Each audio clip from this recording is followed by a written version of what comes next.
as questões trabalhistas, né? Eu vi um vídeo em que o cara estava falando sobre uma empresa de carros cujo trabalhador, para que ele conseguisse comprar o carro que a própria empresa que ele trabalha fabrica, levaria 20 anos.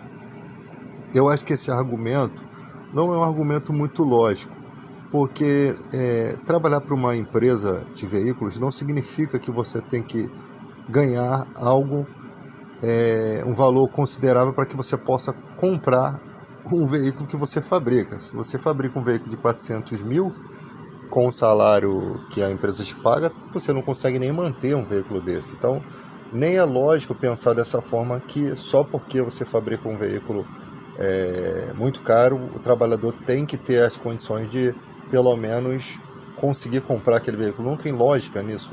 Isso não é uma lógica objetiva, né? O que uma empresa tem que fornecer ao trabalhador para que seja considerado digno? Primeiro, condições dignas de trabalho. Quando eu digo condições dignas, eu me refiro primeiramente, à integridade física daquela pessoa, né? É comum nós observarmos acidentes gravíssimos em empresas, né? Possivelmente não há um respeito ao trabalhador quando não se contrata um técnico de segurança do trabalho, né? Uma equipe de técnicos que estarão ali fiscalizando e evitando riscos à integridade física, risco de acidente e riscos mortais. Muitas empresas acontecem uma série de problemas causando a morte dos trabalhadores e não são noticiados. Ou seja, essa falta de anunciar ao mundo um acontecimento dentro de uma empresa já demonstra que isso favorece a não contratação dos técnicos de segurança do trabalho. Então, quando você não tem uma pessoa capacitada que vai estar ali peitando aquele sistema, dizendo para o gestor que ele não pode fazer aquilo, acontecem coisas gravíssimas, né? Há uns dias atrás eu vi um vídeo de bombeiros civis de shopping resgatando pessoas com o elevador fora do nível, né? Algumas empresas que dão treinamento para esse tipo de socorro, nem sei se isso pode ser autorizado pela lei, mas elas criam um documento se responsabilizando caso ocorra algum problema, com o trabalhador ou com a vítima. Mas eu acho que esse documento, apesar de proteger o trabalhador, ele não deveria ter validade, porque o resgate de uma pessoa em questão de elevador tem que ser feito por um profissional que não vai fazer de forma nenhuma uma retirada de vítimas fora do pavimento. Então o profissional vai levar o elevador em uma condição segura e vai resgatar a vítima, tá? Coisa que o próprio corpo de bombeiro iria fazer, né? Com o conhecimento que eles adquirem. Então, já se percebe que existem muitas coisas graves. Pessoas que trabalham em altura, em redes de supermercado, sem equipamento, sem conhecimento do serviço em altura, sem acompanhamento, sem isolamento de área, né? Tem fatores externos, tem choques elétricos, tem fatores biológicos do próprio organismo, que uma pessoa pode ser muito capacitada, mas sofrer um mal súbito e ela, sem os equipamentos, ela vai morrer. Tem o fator dela ficar presa sem ninguém ver e ela não conseguir sobreviver, né, pela síndrome de suspensão inerte. Então, quem não é profissional da área não compreende os riscos que ali estão. A pessoa pode cair sobre uma outra pessoa, sobre uma criança, sobre um idoso, sobre uma pessoa até saudável e matar outra pessoa. Pode cair um equipamento, um fardo de um alimento em cima, né, dessas redes de supermercados que tem os produtos em prateleiras enormes, né? Então, o que uma empresa deve ao trabalhador? Condições de trabalho, ambiente que não seja insalubre, né? Respeito à profissão. Existem profissionais com a carteira assinada em uma profissão e trabalhando em uma função totalmente diferente do que é assinado. Totalmente, um desvio de função claro. Existe acúmulo de função, que é quando se entende que uma função não caberia para uma só pessoa, há uma sobrecarga, né? Ou um funcionário que faz várias coisas no período de tempo, né? Porque a empresa não quer contratar outro que antes estava ali contratado, mas aí se aproveita um profissional e ele não ganha nada por isso, nada a mais, né? Um profissional às vezes no mesmo lugar, com a mesma profissão, tem menos desgaste do que aquele trabalhador, né? Então você percebe que existem esses desrespeitos. Quando vai se pagar uma hora extra ao trabalhador, não se paga de acordo com a convenção coletiva de trabalho, porque o sindicato ele precisa ser respeitado. O sindicato é quem briga pelos avanços e melhorias de uma categoria. Então, se um sindicato exige que seja pago um valor, esse valor tem que ser pago porque isso é documentado, mas no Brasil isso não é respeitado. É lógico que existem situações que o valor é muito alto. Eu não sei como é que chega aquele valor para se pagar uma diária. Parece que é proposital mesmo para dizer assim, a gente não tem como pagar isso. E aí param de brigar por aquilo, sabe? Então tem que ser um valor que seja justo, né? De acordo com as condições do mundo hoje, tá? Não adianta colocar um valor surreal que não vai ser pago, tá? Um exemplo disso, por exemplo, nós temos aí o freelance do Bombeiro Civil, que querem pagar entre 120 e 150 reais por 12 horas de trabalho, não paga alimentação e passagem e ainda quer pagar no final do mês. Ou seja, o trabalhador tem que ir com seus próprios recursos, sua própria marmita, o cara está desempregado muitas vezes, para poder receber aquele dinheiro no final do mês. Enquanto a convenção coletiva diz que aquele valor seria mais de 300 reais com alimentação e passagem custeado pela empresa. Ou seja, é um valor muito alto, né? E quando vai se questionar diz que não pode retroceder a lei, mas é um valor que seria justo, talvez, analisando os dias de hoje, 250 reais uma diária. Pô, mas está muito absurdo, mas 150 também é muito pouco. Então, tipo assim, na questão deles é muito valor. Se a gente colocasse 200 reais, 10 eventos o cara ganha 2.000 reais por mês, seria mais ou menos justo? Não seria um valor muito bom, o bom seria uns 250, mas também não seria 150, tá? Porque 200 reais o cara tira a passagem e tira a alimentação, ainda sobra um bom dinheiro para ele. Agora de 150 não sobra um valor considerável pela distância, pelo esforço, pelas 12 horas de trabalho, tá? É um valor que se paga por uma pessoa em outra função que não tem responsabilidade de vidas do local. A responsabilidade de um bombeiro civil é de a população flutuante de um local. Se tiver DEA, ele vai ter que saber usar o DEA, ou seja, requereu dele estudos e entendimento sobre aquele equipamento. Se ele tiver que fazer uma reanimação cardiorrespiratória, ou cardiopulmonar, ele tem que saber fazer de forma eficiente. Ele estudou, ele fez curso para isso. Se ele tiver que combater um princípio ou até um incêndio até a chegada do corpo de bombeiro, ele vai ter que, não tendo equipamento de segurança, ele vai ter que fazer toda a retirada das pessoas, né? Salvar o máximo de vidas possível, cuidar da sua integridade. Ele tendo roupa de aproximação vai ser usada no aspecto de tentar socorrer alguém que ficou preso no meio da fumaça. Então as responsabilidades de uma pessoa que está presa no elevador, ele vai ter que entrar em contato com a empresa, ele vai ter que no momento de emergência acionar o corpo de bombeiro, ele vai ter que acionar o alarme do elevador para poder impedir as pessoas que pegam o elevador. Uma responsabilidade muito grande. Um incêndio, bateria de lítio, você não tem às vezes o extintor ideal, né? Então, a responsabilidade que está sobre um profissional que tem que tem que pensar em tudo isso, é um valor muito pouco você pagar 150 reais que você pagaria para uma pessoa que fosse fazer uma limpeza no local, que não vai ter essas responsabilidades. Um faxineiro vai ganhar a mesma coisa que um bombeiro civil?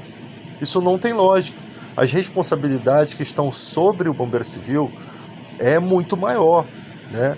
Então, quando eu falo de trabalho, que foi aqui o título, o trabalho sendo bem remunerado, o trabalhador sendo respeitado, o seu uniforme sendo, a empresa fornecendo o seu uniforme quando precisa, né? Que às vezes a empresa descumpre também isso, pagando o seu salário em dia, né? Pagando o seu transporte em dia, eu acho que a empresa não nos deve nada, no momento em que se tem esse respeito.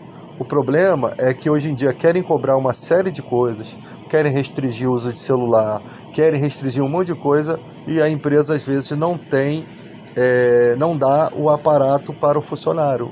Quando você vai ver os deveres que a empresa tem que ter com o funcionário, eles não querem arcar, eles só querem os direitos. Então, para ambos, tem direitos e deveres. Ao funcionário cabe chegar no horário certo, não ser um funcionário arrogante, né? Não ser um funcionário preguiçoso, não ser um funcionário morcego, ser uma pessoa que realmente está ali para cumprir a mão de obra. Porque existem também pessoas difíceis para as empresas, muito difíceis. Pessoas que elas pensam que o trabalho é a casa delas, elas podem fazer o que querem, né? E não é assim que funciona. Então também há uma dificuldade muito grande de se ter pessoas boas para se trabalhar, tá? Pessoas que não têm compromisso com hora, aí já irrita o outro do outro plantão, aí já atrapalha a convivência de um grupo, né? Aí a empresa começa a ter certos problemas, dores de cabeça, confusões, às vezes tem brigas. Então as empresas também têm uma série de problemas que a gente precisa ver o lado das empresas, né? Então, é um conjunto de direitos e deveres. As empresas dão... Tem muitas empresas que são muito boas, né? Fazem todo o pagamento nos dias certos e tal, e você não pode dizer, está fazendo mais que a sua obrigação. Não se trata disso. As empresas têm demandas e às vezes elas nem recebem do cliente, mas pagam em dia o trabalhador, tá? E essas empresas precisam do respeito do trabalhador. O trabalhador precisa entender o quanto ele é abençoado por estar em uma empresa que arca bem com as suas responsabilidades, né? Então você, por empresas assim, você até faz um pouquinho mais do que o que lhe é pedido. Você faz porque você sabe que a empresa não é uma empresa exploradora, você sabe que é uma empresa que ela sempre pensa nos seus trabalhadores, sempre está ali querendo saber resolver os problemas, querendo ajudar. Então compensa, né, você fazer a sua parte. Embora, se você é um profissional de verdade, você vai trabalhar bem em qualquer empresa. E se você não estiver satisfeito com aquela empresa, você mesmo vai tomar a sua determinação de ir para outra, né? E não fazer alguma coisa para prejudicar aquela empresa. Você é um profissional, né? Mas você não pode requerer isso de todas as pessoas, porque cada mente, cada cabeça pensa de forma diferente. Então, se você está numa empresa onde você não está se sentindo bem, onde aquele trabalho está te consumindo muito, onde não está valendo a pena os recursos financeiros, pela distância do trabalho, pelas dificuldades que você tem de chegar ali, pelos problemas que você está enfrentando, é melhor que você tome a iniciativa de achar outro lugar para você trabalhar, que você se sinta mais confortável, que você se sinta melhor, do que você ficar ali prejudicando a empresa, né? Querer, eu vou ficar aqui até a empresa me mandar embora. Não, se eu não estou satisfeito com o trabalho, né, se eu estou fazendo o meu melhor e isso não está tendo resultado para a minha vida, sou eu que preciso pensar em sair, agradecer pela oportunidade, né, e ter a esperança de que um dia aquela empresa possa ser melhor para outras pessoas, né, mas aí eu já não vou estar mais lá, mas naquele momento aquela empresa não está me beneficiando da forma que eu acho que mereço ou que acho que preciso, né? Então, aquilo que a empresa está conseguindo oferecer no momento, às vezes poderia até oferecer mais, mas é aquilo que ela quer oferecer também, pode ser. Então, eu não estando satisfeito, cabe a mim dizer, gente, muito obrigado pela oportunidade, né? Mas eu vou seguir outro caminho. Vou lá de boa, cara, peço minhas contas, entende? E vou buscar um lugar onde eu consiga ter uma tranquilidade para trabalhar, né? Porque quem manda na mão de obra, na minha mão de obra, sou eu. Mas para você ter essa liberdade, você não pode estar encalacrado em dívida, você não pode estar devendo aluguel, você não pode viver de aluguel. Você tem que ter uma vida, você tem que construir uma vida a ponto de que quando você sair, você consiga ter uma estrutura profissional para arrumar outro. Tem pessoas que estão presas no trabalho que às vezes não conseguem arrumar outro. E se ela sair dali, ela está praticamente, vai comer o pão que o diabo amassou. Ela não consegue entrar em outra empresa porque ela não se estruturou profissionalmente, ela não criou seu pé de meia, né? Então, quando você constrói o seu pé de meia, você tem sua casa própria, você construiu alguma coisa, você guardou algum dinheiro, você fez algum investimento, então você pode sair tranquilamente se já pensando, ó, eu tenho um socorro emergencial aqui, eu posso tomar essas decisões. Quando você não tem esse pé de meia, você tem que pensar em construir, mesmo que seja aos poucos, guardando poucos recursos, não torrando tudo, né? Ou pensando assim, poxa, eu vou construir pelo menos o meu FGTS, né? Porque se a empresa, eu tô aqui, estou bem na empresa, né? Estou mais ou menos aqui. Então eu vou pensar em construir o meu FGTS e meus 40%. É nisso que eu penso. Se a empresa me demitir, eu acredito que vou receber meus direitos, que corre o risco também de não receber, né? Acontece aí de falências de empresa, mas pelo menos o FGTS você consegue tirar ele pela justiça. Os 40% talvez você não consiga, né? Mas aí já é um jogo da lei. Mas você tem aquele dinheirinho ali reserva. O que eu faço? Aquele dinheiro eu não vou gastar. Eu tenho seguro-desemprego, onde eu vou ter tempo para refletir, eu posso dar uma descansada nesse seguro-desemprego, porque eu vou deixar a minha indenização guardada. Eu não sou burro, eu não posso torrar todo o dinheiro e depois ficar fazendo cruz na boca. Eu não posso torrar todo o dinheiro da indenização e depois ter que pegar qualquer trabalho. Então eu preciso me projetar para o que vai ser daqui para frente. E aquele dinheiro do FGTS vai ser uma espécie de segurança para alguns meses, né, com mais o seguro-desemprego que eu tenho. Acontece também do cara abrir mão do seguro-desemprego por um emprego qualquer e depois não dar certo lá. Então, até nisso eu tenho que calcular se vai valer a pena, se não vale muito mais a pena eu descansar os meses do seguro-desemprego e me qualificar enquanto esses meses estão correndo. Eu estou com a vida financeira aqui naqueles meses, as compras em dia, a minha família não vai sofrer. Então o que eu vou fazer? Me capacitar naqueles meses, fazer cursos que talvez eu não faria se eu estivesse trabalhando, para que na hora que eu for para uma proposta de emprego eu consiga algo melhor, né? Então eu tenho que ter a direção do que eu vou fazer, que tipo de capacitação que eu vou ter. Porque também, se eu me capacitar em qualquer coisa que o mercado não está oferecendo trabalho, é perda de tempo e de dinheiro. Mas se de repente é uma coisa que eu quero fazer muito, uma habilitação que eu quero tirar, uma categoria que o cara quer mudar, né? O cara, ou então o cara fala, não, só vou descansar e vou fazer uns bicos, né? Vou abrir um pequeno negócio aqui enquanto isso, ou eu vou somente descansar. Eu tenho meu dinheirinho guardado todo mês lá e a minha indenização está guardada lá. A hora que acabar esses meses, vou ter só o dinheiro da indenização. Arrumo outro trabalho, me estabilizo nesse trabalho, pelo menos mais um ano de trabalho, né? Ou um tempo para que eu possa ter direito a novo seguro-desemprego, caso eu fique desempregado. E aí eu começo a ver o que eu vou fazer com o dinheiro da minha indenização. Se eu vou guardar no PagSeguro para render os juros, se eu vou fazer uma obra na minha casa, ou se eu não tenho casa, se eu vou comprar um pedaço de terra, né? Então eu já tenho, por isso que é importante os direitos do trabalhador, porque ele dá a condição do trabalhador de fazer coisas que ele não faria. Eu posso comprar um carro para rodar de Uber, se eu dirigir, né? Eu posso comprar uma moto para fazer um serviço extra, eu posso fazer entregas do PagSeguro, eu posso, essas entregas, né, que o pessoal faz de correio. Então eu posso criar possibilidades, expectativas com o recurso que eu guardei, né? Eu faço um investimento desse dinheiro.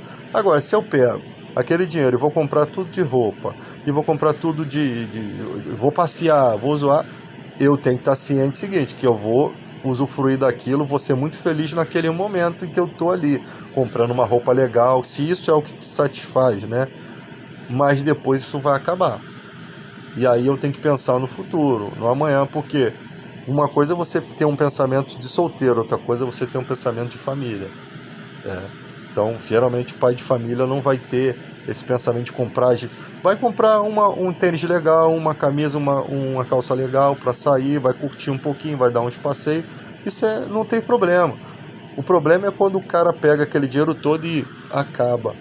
Depois, ele também vai ter que aturar com as consequências, né?